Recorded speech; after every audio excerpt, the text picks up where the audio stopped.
ఈ రోజున మాట్లాడితే గత పాలకులు మళ్ళీ రౌడిజం చేయడానికో గుండాగర్దీ చేయడానికో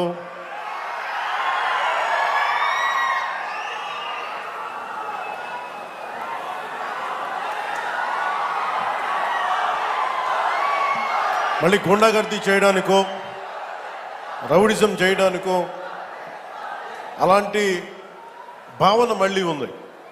మీకు తెలుసు కదా, రౌడిజానికి గుండాలకి గుండాగర్దీలకి బయటపడితే మన రాజకీయాల్లోకి వస్తాం. కేసులు పెడతాం, వస్తే 29లో మేము అంతు చూస్తామంటే మీరు రావాలి కదా. మీరు ఎలా వస్తారో మేము చూస్తాం. నాకు వారి మీద, వైసీపీ నాయకుల మీద ఈరోజు చెప్తున్నాను, మొదటి నుంచి చెప్తున్నాను, వ్యక్తిగతంగా నాకు ఎవరి మీద కక్ష ఉండదు. మనస్ఫూర్తిగా నా గుండెల మీద ఆత్మసాక్షిగా చెప్తా, నాకు ఎవరి మీద కోపం ఉండదు. కానీ మీరు సగటు మనిషిలో, ఈ దేశంలో ఉన్న సగటు మనిషికి, సగటు మధ్యతరగతి మనిషికి, సగటు రైతుకి, సగటు యువకుడికి, సగటు యువతకి మీరు కనుక భయభ్రాంతుల్ని క్రియేట్ చేస్తే దాన్ని ఎదుర్కొనే కదా ఇక్కడ దాకా వచ్చాం. మీకు 151 సీట్లు వచ్చినప్పుడు కదా, నేను 2 చోట్ల ఓడిపోయినప్పుడు కదా మేము ఎదుర్కొని బలంగా నిలబడింది. అంటే గుండెల్లో ఎంత దమ్ము ఉండాలి, రక్తంలో ఎంత వేడి ఉండాలి మీలాంటి వాళ్ళు తట్టుకోవాలంటే. నాకు తెలిసిన సినిమాల నుంచి వచ్చిన వాడిని, సినిమాలో డైలాగులు చెప్పను నేను. కుత్తుకలు కోసేస్తాం, మిడకాయలు కోసేస్తాం అంటే కోయడానికి మేమేమన్నా చొక్కా ఇప్పి చూపిస్తామా?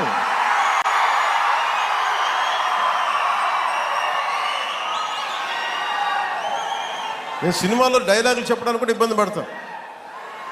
సింహం గడ్డం గీసుకుంది, మేము గడ్డం గీసుకోలేదు. ఇది సరదాగా ఉంటాయి, మిమ్మల్ని చీరప్ చేయడానికో సరదాగా చేయడానికి. నిజంగా గడ్డం గీసుకుంటే ఎంత దరిద్రంగా ఉంటుంది చూడండి, ఆలోచించండి. స్నానం చేయకుండా, మట్టి కొట్టుకుంటా, అంటే ఇవన్నీ ఏంటంటే సినిమాల్లో చెప్పిన డైలాగులు. అవి ఎందుకు చెప్తున్నానంటే సందర్భానుసారంగా చెప్తున్నాను. ఖచ్చితంగా మీరు అద్భుతమైన పాలన చేసి కనుక ఉండుంటే మీరు 11 సీట్లకు వచ్చేవాళ్ళు కాదు. మీరు అంటే ఇది రెలవెంట్ కాబట్టి చెప్తున్నా. ఇది కక్ష తీర్చుకునే ప్రభుత్వం కాదు. ఇది తప్పులు చేస్తే శిక్షించే ప్రభుత్వం ఇది. అలాంటిది అంటే ఇది ఎందుకు చెప్తున్నానంటే మీకు వినండి, మళ్ళీ అరవండి. మీ ఉత్సాహాన్ని కాదండి, మీరు వినండి. అంటే మీరు అరుపులు అరుచుకుంటూ వెళ్ళిపోతున్నారు, వాళ్ళేమో బెదిరిస్తూ ఉన్నారు, కోస్తామంటున్నారు. మళ్ళీ మీ ఎర్ర జెండా శక్తి తెలియదు వాళ్ళకి. మీ గుండెల్లో ఉన్న ఆ వేడి రక్తం గురించి తెలియదు వాళ్ళకి. అంటే కడుపు కాలి ఉన్నవాడికి కష్టపడి పనిచేద్దాం అనుకున్నాను, మళ్ళీ తిరిగి కోపం తెప్పించుకోండి. పని చేసుకుని తల ఉంచుకొని పని చేసుకుంటూ వెళ్ళిపోతున్నాం. నిజంగా 11 సీట్లు వచ్చిన ఆ పార్టీగా మేము గౌరవిస్తున్నాం. ఈ ప్రభుత్వం గౌరవ ముఖ్యమంత్రి శ్రీ నారా చంద్రబాబు నాయుడు గారి నాయకత్వంలో ఉన్న ఎన్డీఏ కూటమి నడుపుతున్న ఈ ప్రభుత్వంలో తప్పులుంటే ఖచ్చితంగా చెప్పండి. ఖచ్చితంగా చెప్తే మేము సరిదిద్దుకుంటాం, లేదా వివరణ ఇస్తాం. అంతేగాని మేము కుత్తుకులు కోసేస్తాం, రంపాలు తెస్తాం, రంపాలు పెట్టి కుత్తుకులు కోస్తామంటే మీకు తెలుసు కదా, అలాంటి వాటికి తాటాకి చప్పుళ్ళకి మేము భయపడం.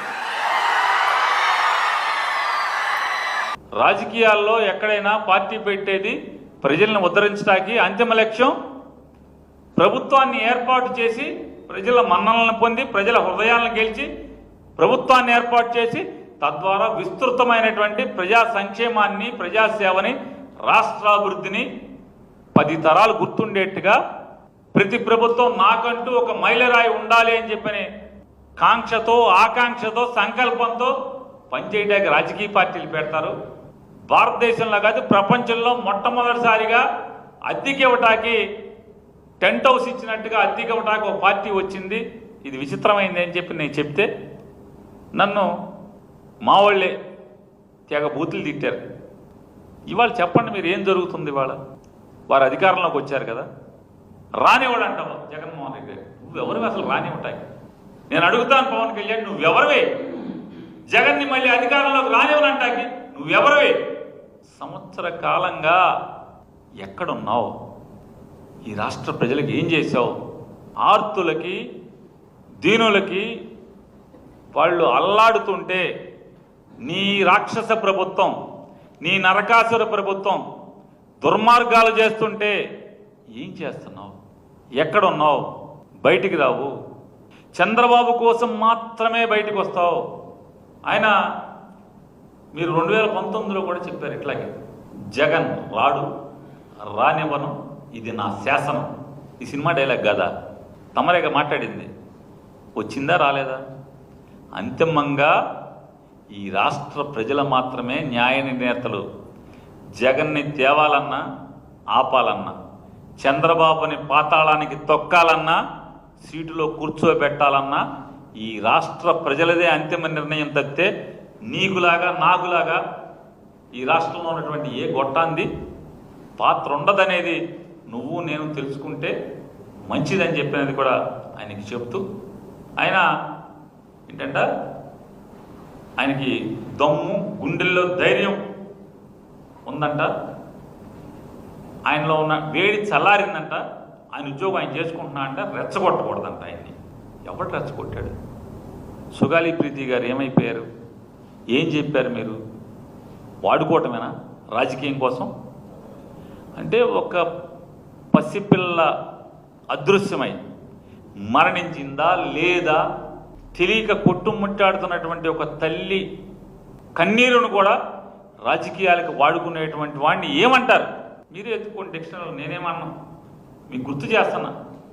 ఏమయ్యారు? ఏం చేశారు? ఆ ఉద్యోగం మీద ఉన్నారా? పోనీ అది ఎప్పుడు జరిగింది? మీ ప్రభుత్వంలో చంద్రబాబు నాయుడు గారు మీరు కలిసి ఏలుబడి చేస్తుండగా 2017లోనో 16లోనో జరిగితే జగన్మోహన్ రెడ్డి గారికి ఆపాదించి జగన్ మీద ఆ విషం చిమ్మి మీరు ఎన్ని మాటలు మాట్లాడారు. ఏమైంది? అదొకటే కాదు, ఇవాళ ఆయన అంటాడు పీకల కోస్తాం. ఎవడన్నాడు పీకల కోస్తామని? జగన్ గారు అన్నాడా పీకల కోస్తామని? ఎవరు ఇవాళ పీకలు కోస్తున్నది ఎవరు? ఎవరు ఏలుబడిలో పీకలు తెగుతున్నాయి? ఇవాళ కిరాతకంగా నరరూపు రాక్షసుల్లాగా నీ పచ్చ సైకోలందరూ కూడా తెగబడుతుంటే కనపడదా? రాజా ది గ్రేట్ సినిమాలో హీరోలాగా ఉంటాం మనము. ఏమో సార్ నాకు కనపడదు సార్, కనపడదు, వినపడదు. పోనీ మీ కార్యకర్తలన్నా చూసుకుంటున్నావా? నీ జెండా మోసిన కార్యకర్తల్ని నీ కోసం అహోరాత్రులు మోటార్ సైకిళ్ళు తాకట్టు పెట్టి తల్లిదండ్రులకు చెప్పకుండా వేలు లక్షలు ఖర్చు పెట్టి నాశనం అయిపోయినటువంటి కార్యకర్తలను ఏమైనా చూస్తున్నావా? ఎవరిని చూస్తున్నావు? ఎవరిని ఉద్దేశిస్తున్నావు అంటున్నా. ఏదో హెలికాప్టర్ మేము ఎక్కించుకోలేదని ఏడుస్తున్నామని మళ్ళీ ఏదో డైలాగ్ చెప్పడం తప్పితే, మీరు మీ ఫ్యామిలీ మీ పిల్లలు ఎక్కి తిరగటం తప్పితే ఏముంది? ఎవరిని చూస్తున్నారని అడుగుతున్నాను. మళ్ళీ చెప్తాడు ఆయన, నారా చంద్రబాబు నాయుడు గారికి అనుభవం ఉంది, ఈ ఆర్థిక వ్యవస్థను ఆయన మాత్రమే నడపగలడు, నాకు నడపటం చేత కాదు, నాకు పోరాటం చేత. ఓ అబ్బా చాలా పోరాటం చేస్తున్నాం సంవత్సరం నుంచి. ఏం పోరాటం చేస్తున్నాం? కాదు సార్, పవన్ కళ్యాణ్ గారు ఏం పోరాటం చేశారు? ఏ వ్యవస్థ మీద? ఎన్నొద్దు, మీరు మంత్రి, పంచాయతీరాజ్ శాఖ, గ్రామీణ అభివృద్ధి శాఖ, ఈ రెండింటికి మీరే కదా, మీరు మంత్రి కదా. మీరు మంత్రిగా ఉన్నటువంటి ఆ శాఖలో ఏ రోజన్నా ఆ శాఖలో విషయాలను ఏమన్నా పట్టించుకున్నారా? మీరు ఆ శాఖ గురించి సమీక్ష చేశారా కనీసం?